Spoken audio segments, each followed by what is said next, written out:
আসসালামু আলাইকুম।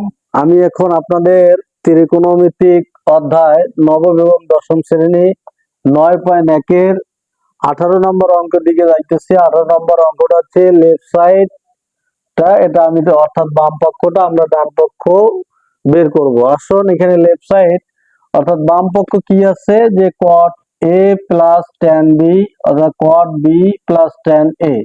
তাহলে আমরা এখানে কি করতে পারি একটু খুব খেয়াল করে দেখি। এখানে cot a plus tan b এটা রেখে দিলাম।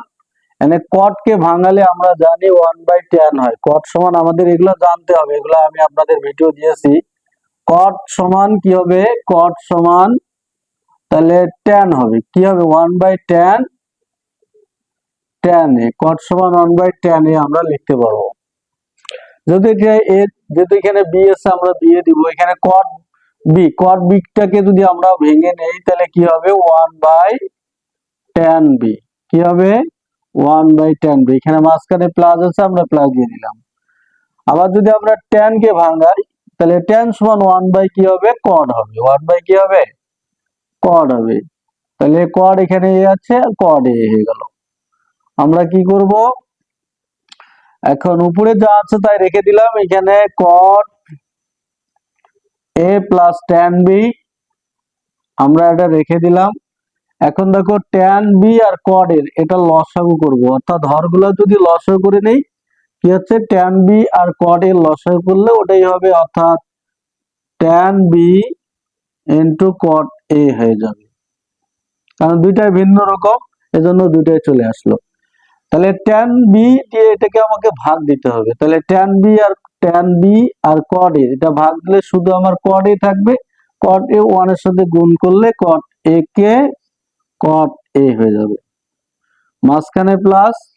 আবার দেখো cot a দিয়ে এটাকে আবারও ভাগ দিতে হবে, অর্থাৎ এই হরে হরে ভাগ, অর্থাৎ cot a কাটা গেল, থাকবে কি tan b 1 এর সাথে গুণ করলে কি হবে এই যে tan b আমরা লিখবো। আচ্ছা আমরা দেখতেছি এটা ভাগ চিহ্ন, তাহলে এটা cot a plus tan b এর সাথে এই তথ্যটা ভাগ আছে, তাহলে আমরা এটা প্রকাশ করে দিই। তাহলে cot a plus tan b, আমরা tan b ভাগ কি দিলাম অর্থাৎ by cot a plus tan b by কি আসতেছে tan b into cot a।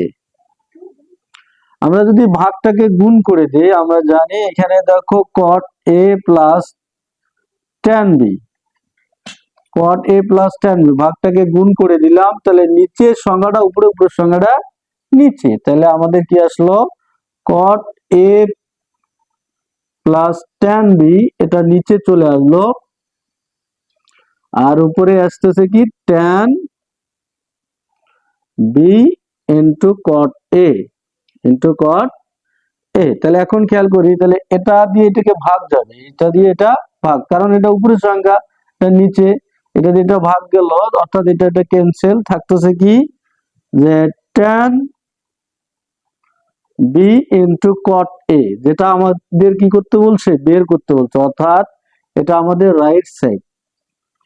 অতএব left side equal right side আমরা কি পেলাম, এটা প্রমাণ করে দিলাম, অর্থাৎ প্রুফ।